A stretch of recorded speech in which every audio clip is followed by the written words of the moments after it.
ভোলে বাবার নগরী বারাণসীতে ভস্মমাখা অঘরী সাধুরা গলায় মানুষের খুলি পরে নাচতে থাকেন। প্রতি বছর বারাণসীতে এমনই একটি দৃশ্য লক্ষ্য করা যায় যা কোনোভাবেই সাধারণ মনে হয় না।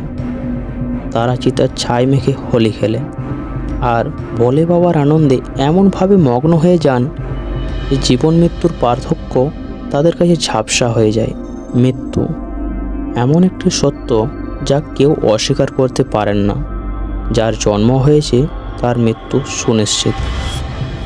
সনাতন ধর্ম বিশ্বাস করে যে আমরা যেমন প্রতিদিন পোশাক পরিবর্তন করি, ঠিক তেমনি আমাদের জীবাত্মা দেহ পরিবর্তন করে। যতক্ষণ মোক্ষ লাভ না হয় ততক্ষণ আমরা এই জীবনচক্রে আটকে থাকি, শুধু ভগবান শিবের ভক্তরা বাদে। বন্ধুরা, রেডিয়েন্সি ইউটিউব চ্যানেলে আরও একটি নতুন ভিডিওতে আপনাদের স্বাগত জানাই। আপনি যদি এই চ্যানেলে নতুন হয়ে থাকেন তাহলে চ্যানেলটি সাবস্ক্রাইব করে নিন আর পাশে থাকা বেল আইকনটি প্রেস করে দিন। তো চলুন শুরু করা যাক আজকের ভিডিও। শিব, শম্ভু, ভোলানাথ, শঙ্কর, মহাকাল, যিনি নীরবে ধ্যানে মগ্ন থাকেন, কিন্তু প্রয়োজনে এক নিমেষে সব কিছু ধ্বংস করে দিতে পারেন। প্রত্যেকটির ভিন্ন ভিন্ন কাহিনী, প্রত্যেকটির ভিন্ন অর্থ, এবং এইসবের মধ্যে অনেক না শোনা আর না বলা গোপন রহস্য। শিব অনন্ত, যিনি সকলের উপর বিরাজ করেন, আর এই বিষয়ের আভাস আমরা শিব পুরাণের একটি কাহিনী থেকে পেয়ে থাকি, যে কাহিনীটি আমাদের শিবের সাথে পরিচয় করিয়ে দেয়। এই কাহিনী কিছুটা এই রকম যে একবার ভগবান বিষ্ণু এবং ভগবান ব্রহ্মার মধ্যে ভীষণ তর্ক হচ্ছিল এই নিয়ে যে তাদের মধ্যে কে বড়। দুজনেই একে অপরকে ভীষণ অকথা কুকথা বলতে শুরু করেন। ক্রমশ এই বিতর্ক এমন পর্যায়ে পৌঁছায় যে একটি ভীষণ যুদ্ধের আকার ধারণ করে। ঠিক সেই সময় তাদের দুজনের মাঝখানে প্রচণ্ড গতিতে একটি লোহার স্তম্ভ এসে পড়ে। তিনি ছিলেন ভগবান শিব। তিনি দুজনকেই বলেন যে এই স্তম্ভের শেষ প্রান্ত খুঁজে বার করতে পারবে তিনিই মহান। ভগবান ব্রহ্মা তৎক্ষণাৎ একটি হাঁস হয়ে উপরের দিকে রওনা হন এবং ভগবান বিষ্ণু বরাহরূপ ধারণ করে নিচের দিকে অগ্রসর হন।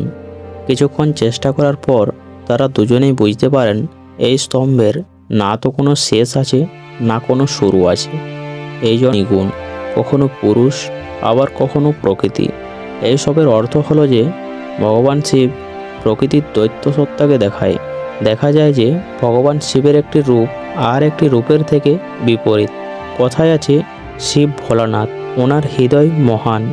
উনি ওনার ভক্তদের মধ্যে কোনো তফাৎ করেন না।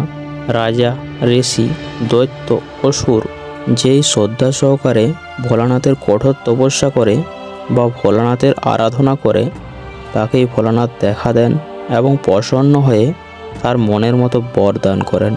আর এই কারণেই ভোলানাথ অনেক সময় অসুরদের প্রতি খুশি হয়ে অনেক বর দান করেছেন।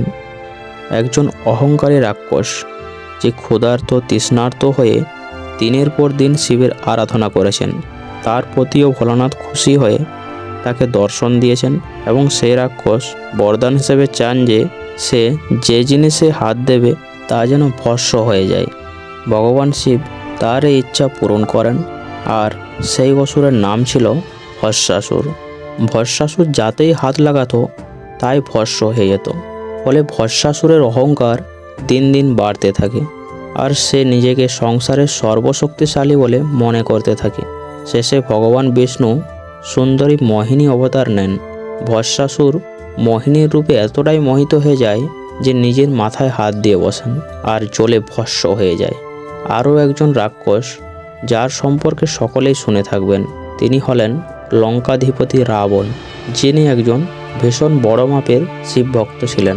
হাজার বছর ধরে অনেক বাধা বিপত্তি সত্ত্বেও তিনি শিবের আরাধনা করে তাকে তুষ্ট করেছিলেন। ভগবান শিব তার ভক্তির জন্য সব কিছু করতে পারেন, বড় বড় বরদান দিতে পারেন, এমনকি মৃত্যুকেও বশীভূত করতে পারেন।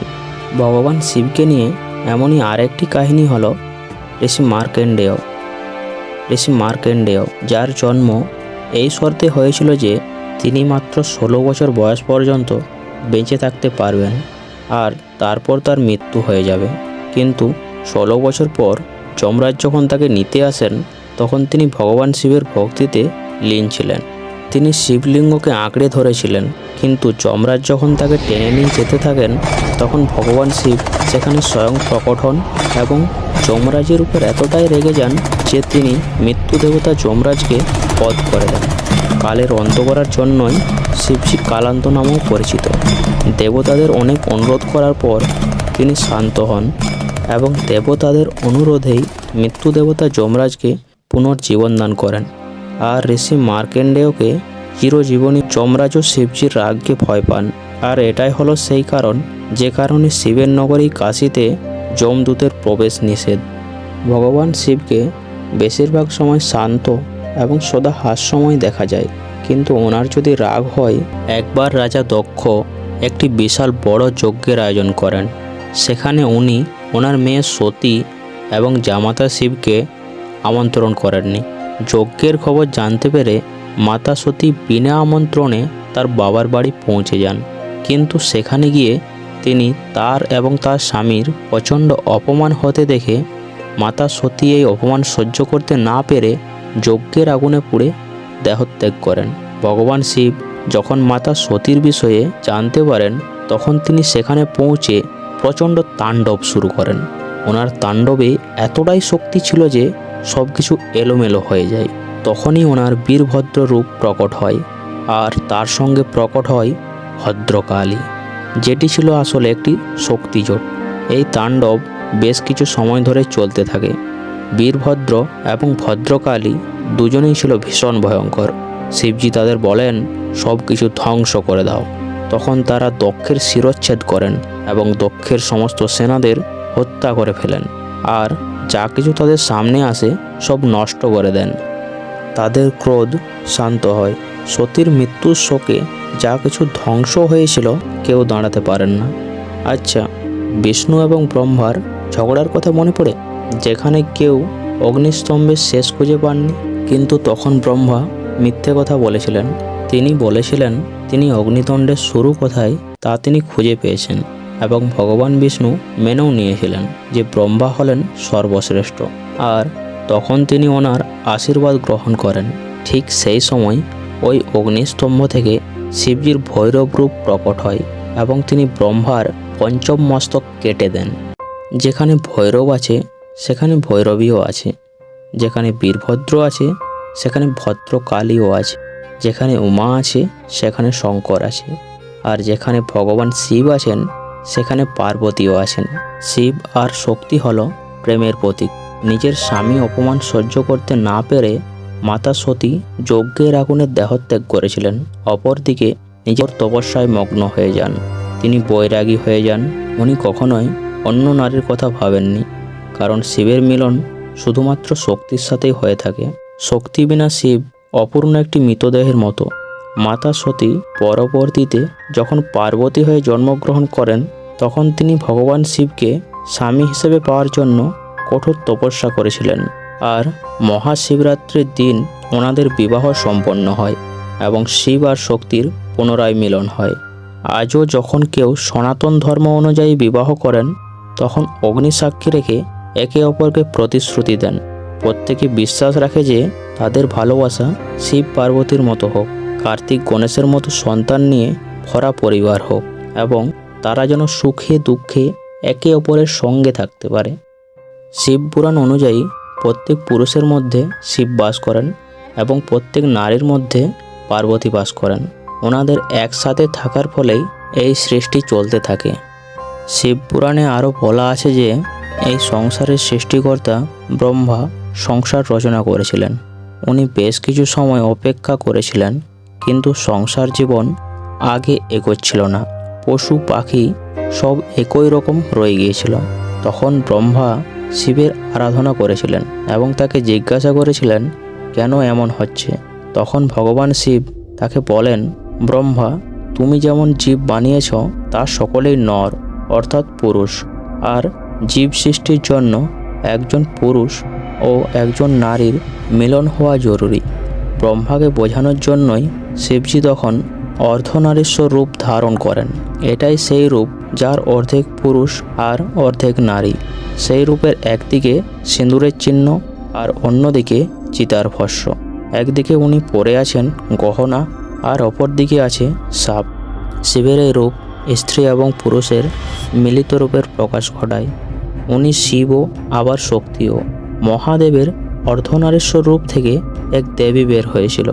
তিনি নিজের শক্তি দিয়ে একজন নারীকে রচনা করেছিলেন এবং এরপর পৃথিবীতে জীবন সৃষ্টি হয়। ভগবান শিবের কোনো একটি নির্দিষ্ট রূপ নেই, কোনো রূপ নেই, কোনো শেষ নেই। যখনই আমরা ভগবান শিবের কথা বলি তখনই আমাদের সামনে একটি ছবি ভেসে ওঠে। কৈলাস পর্বতে কোনো একটি বরফযুক্ত পাথরের উপর শান্ত হয়ে বসে আছেন ভগবান শিব। ওনার চোখ বন্ধ, উনি ধ্যানে মগ্ন অবস্থায় রয়েছেন। যোগ, যেটিকে আমরা এখন এক্সারসাইজের মতো ভেবে থাকি, এখন আমরা যোগ সম্পর্কে যাই জানি না কেন, এই সমস্ত কিছু জ্ঞানের উৎপত্তি ভগবান শিবের থেকেই হয়েছে। পুরাণ মতে শিবকে আদিযোগী অর্থাৎ পুরনো যোগী হিসাবে জানা যায়। ভগবান শিব অনন্ত বছর ধরে সংসার থেকে দূরে কৈলাসে সাধনা এবং ধ্যানে লীন হয়েছিলেন। এই জন্য শিবকে বৈরাগীও বলা হয়ে থাকে। শিবের এই দৈত্য সত্তা থেকে এটা বোঝা যায় যে জীবন এবং সংসার একে অপরের সঙ্গে জড়িত। এর থেকে সংসারের ভারসাম্য বজায় থাকে। শিবপুরাণে ভগবান শিব বলেছেন, উনি হলেন পরম ব্রহ্ম, সবার উপরে ওনার স্থান। উনিই হলেন ঈশ্বর।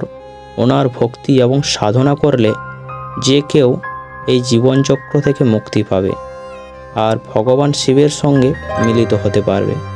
শিবের মাহাত্ম্য হলো উনি ওনার ভক্তদের ভেদাভেদ করেন না। উনি সংসারে সবার জন্য সমান। উনি সবার কাছে পূজনীয়। ওনার পূজা আরাধনা শুধু মানুষ নয়, বরং দেব, অসুর, ভূত, প্রেত, নাগ, পশু সকলেই করে থাকে। এই জন্যই শিবজিকে দেবাদিদেব মহাদেব বলা হয়। মনে করা হয় যে সৃষ্টির আগে এই কারণেই যখনই সৃষ্টি ধ্বংসের মুখে পড়েছে তখনই ভগবান শিব সৃষ্টিকে রক্ষা করেছেন। ভগবান শিবকে নিয়ে বলা শুরু করলে এই ক্ষুদ্র ভিডিওর মাধ্যমে সমস্ত কিছু বলে ওঠা সম্ভব নয়। তাও আমার এই ক্ষুদ্র উপস্থাপনার মাধ্যমে যথাসাধ্য চেষ্টা করেছি। ইচ্ছা আছে ভগবান শিবের নিয়ে আরও একটি বিস্তারিত ভিডিও বানানোর। আপনারা যদি ভগবান শিবের সম্পর্কে আরও জানতে চান তাহলে কমেন্টের মাধ্যমে জানাও। তাহলে আজ এই পর্যন্তই। রাধে রাধে।